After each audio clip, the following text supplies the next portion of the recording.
America ही नहीं चाहेगा कि कोई दीनी जमात असम्बली में पहुंचे, उसकी मर्जी का कोई बिल पास करवाने से उसको रोके। जैसे आप देख लें, सूद का था बिल और LGBTQ का था बिल, उसको दोनों बिलों को जो है हम मतलब रोकने वाले सेनेटर मुश्ताक थे जमात इस्लामी के और बाकी दीनी जमातों के थे। तो ऐसे लोग अगर असम्बली में होंगे, सेनेट में होंगे, तो बिल्कुल उनकी बात नहीं मानी जा सकेगी। जो ये इस्लाम का नज़रिया लेके चलते हैं वो इनका कैरेक्टर नहीं है। So your character speaks of your self. तो जितनी भी जमातें इस्लाम से का नाम लेके जो है अपने आप को आगे लेके आती हैं, उन्हें चाहिए कि वैसा कैरेक्टर भी शो करें जो एक इस्लामिक शख्सियत का होता है। ना इनके रहनुमाओं का वो किरदार है, ना इनके कारकुनों का वो किरदार है। दुनियादार हैं सारे, ठीक है जी।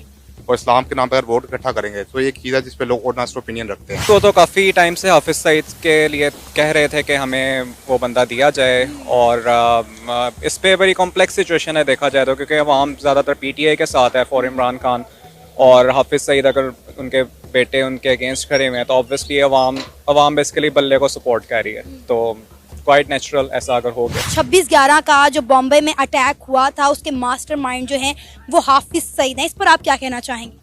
हाँ, उस पर तो मैं यही कहना चाहूँगा कि नवाज शरीफ साहब ने पता बता दिया था कि फलाना बंदा लाहौर का के इस जगह का बंदा है।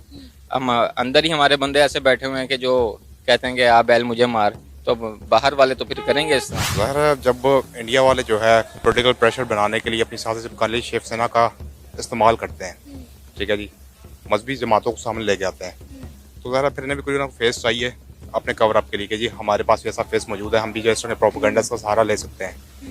बट टू बी ऑनेस्ट अगर होगा तो he himself can not do it.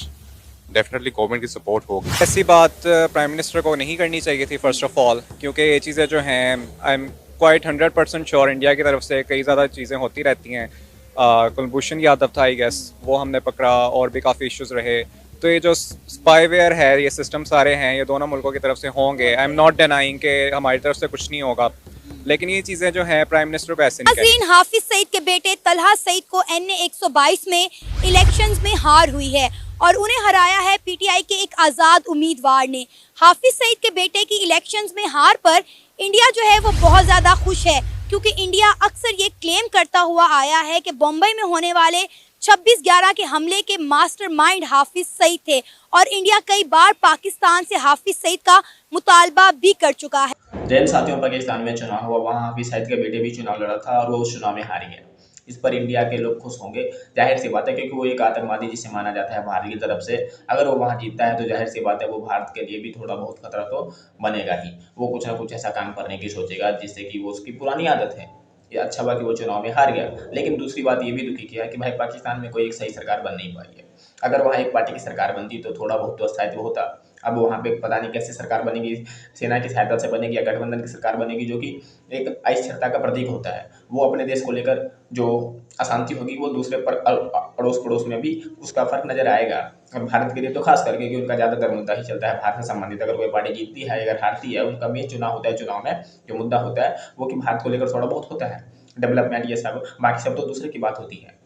अगर क्रिमिनल नेता वहाँ जीत जाता है तो फिर ये क्या है, खराब बात है उस देश के लिए भी तो खासकर, और दूसरे देश के लिए भी खासकर। वहीं हम बात करें भारत में, तो भारत में भी आधे से ज़्यादातर नेता तो मुझे क्रिमिनल ही नजर आते हैं। उन पर कोई ना कोई केस चलता रहता है। विपक्षी पार्टी से मैं देख रहे हैं जहाँ रेट पर पता चलता है कोई 50 करोड़ 60 करोड़ 2000 करोड़ इस तरह के रुपये छुपा के बैठे हैं। उससे बड़े चोर और गुनहगार कौन है? भारत में भी छोटे नेता तो ऐसे हैं जो दिन दहाड़े क्या करते हैं, जनता को भड़काने में लगे रहते हैं। और ऐसी बात करेंगे जय हिंदू जय भारत माता की, अब ऐसे ऐसे बात बोलते हैं, पता चलता है कि आगे चल के अपने घर में वो कुछ और सोच रहे हैं। अपने बेटे फैमिली सबको विदेशों में मजे करवा रहे हैं और यहाँ के बंदों को पता नहीं क्या करवा रहे हैं। भारत के नेता भी ऐसे ही ज़्यादातर। भाई ऊपर के नेता को छोड़ दूँ मैं, उसके बारे में कुछ नहीं कहूँगा, लेकिन जो जितने निचले स्तर के विधायक सांसद जो निचले स्तर पे होते हैं, जिनका इतना नाम नहीं होता, वो जब TV न्यूज़ चैनल पर आते हैं, चाहे वो किसी भी धर्म के हो, हरदम जहरी उगलते हैं। कोई मीडिया, अगर मीडिया एक स्वतंत्र मीडिया होती है, जब उससे सवाल पूछता है तो वो जवाब दे नहीं पाता है। आ जाओ राम मंदिर पे बात करें, आ जाओ रोजगार पे बात कर, नहीं करेंगे, उस मुद्दे पे बात करें, बस ऐसी बातें करते हैं। ज़्यादातर मीडिया भी इस देश की चाटुकारी लगती है मुझे, भारत की TV न्यूज़ चैनल वाली, वो कोई ढंग का सवाल पूछेगी नहीं। कई बार तो मन करता है इनको जूते खोल के पता नहीं क्या करें इनके ऊपर, ऐसी ऐसी बातें करते हैं। लेकिन पाकिस्तान की स्थिति गंभीर है दोस्तों, पाकिस्तान की बात चल रही है। यहाँ बैठे हम किस लिए? तथ्यात्मक न्यूज़ के लिए। प्लीज़ सब्सक्राइब अवर चैनल अगर आपको अच्छा लगे तो।